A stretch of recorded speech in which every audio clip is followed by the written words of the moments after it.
Alright. Did anyone do this on a calculator? Okay, that's what I thought.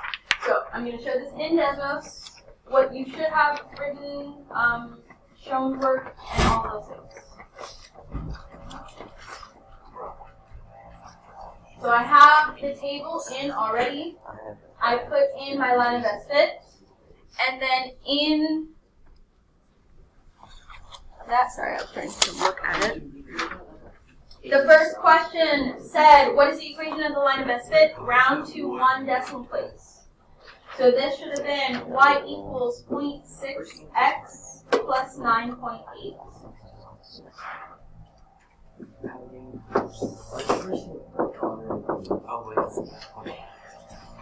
Okay, so if you put more than that, you weren't following directions.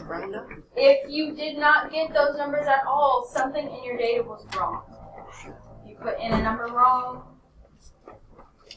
But if you did more than that, I'll take off half a point for that, unless the numbers were also wrong.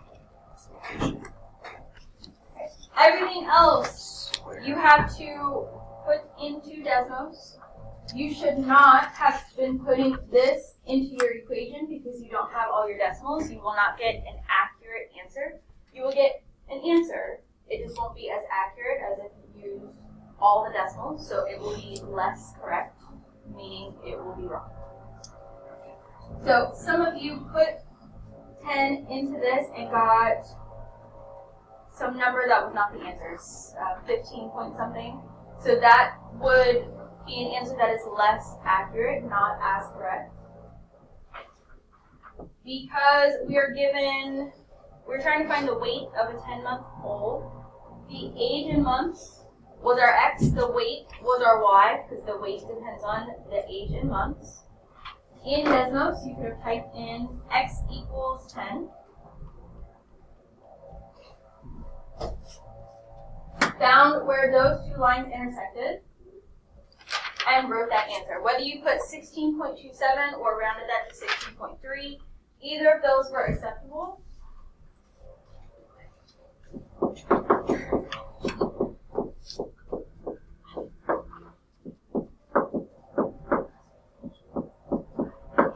But you need to write labels because these are about real life scenarios. So you're looking for the weight, so pounds.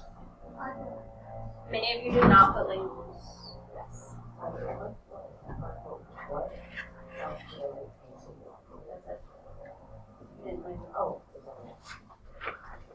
Right. So you have to show what you did in Desmos, or you could have done the work, like actually put 10 into your equation if you use every single decimal here. So if you put y equals all of this and then you put 10 times 10 and then did all of that, you would have gotten an accurate answer. But many of us did not do that. If you did this, you just had to write x equals 10. If you didn't do that, you lost points.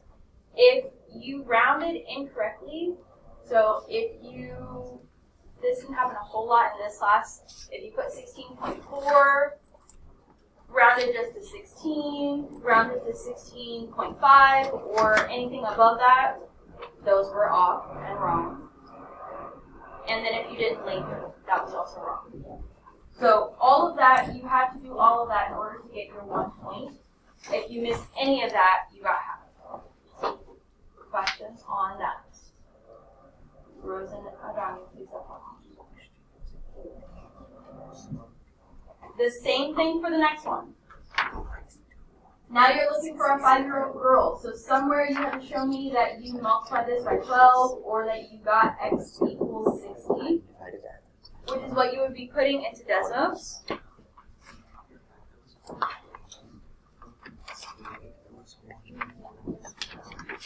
Again, finding where those lines intersect. And you could have put 48.453, 48.45, 48.5. Any of those were acceptable. And then, of course, you're looking for pounds again. Or LBS.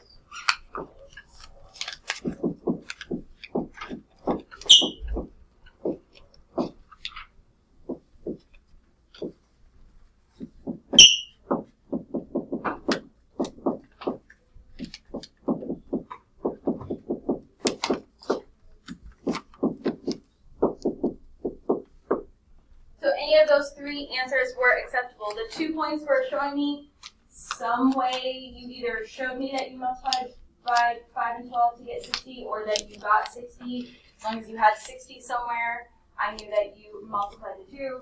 And then one of the answers and your label. Questions on that one? The last one, you should have flipped it. So now you're looking for how old the girl will be in months when she weighs more than 45 pounds. So this would have been y equals 45.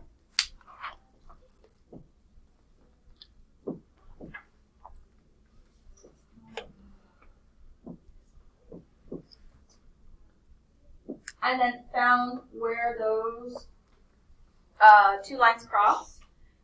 54.63 or, 635 or 64 or just 6. Those of you that rounded to 55, that was too much.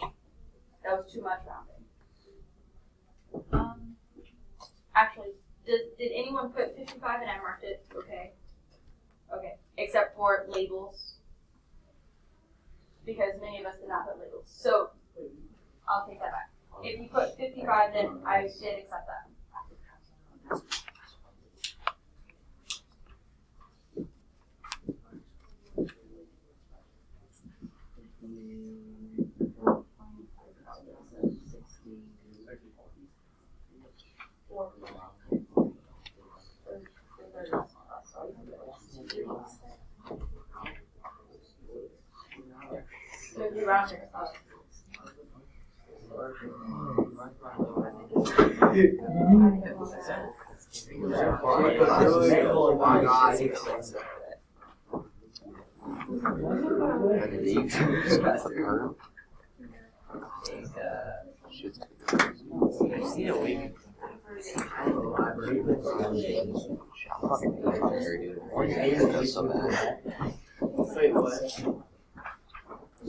So any of those,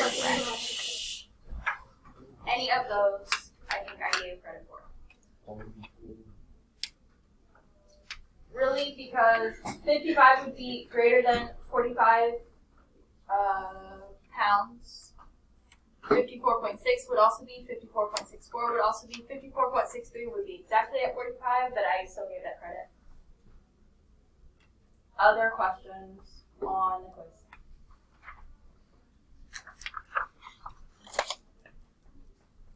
Okay, if you have specific quiz questions, I will come around in a second. I want to explain the activity first.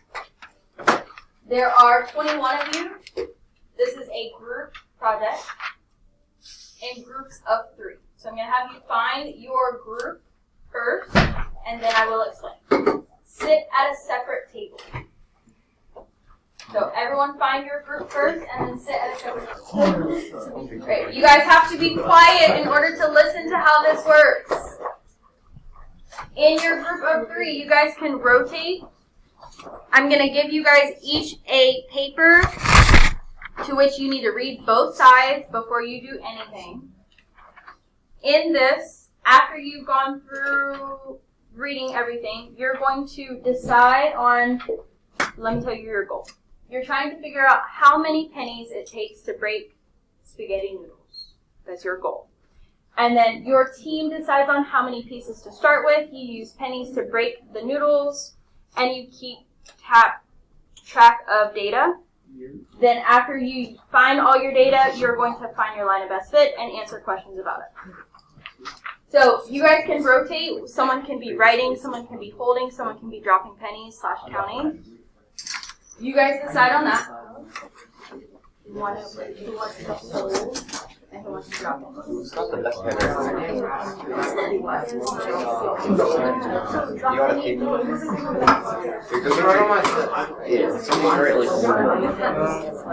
I don't mind.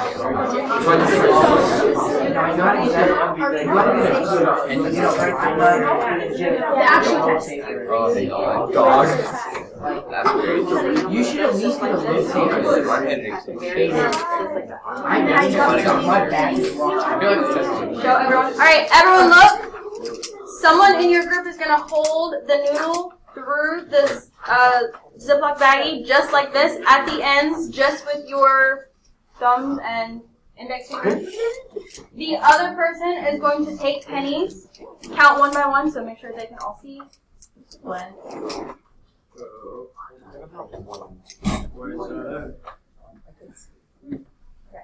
You're going to count one by one until the noodle drops.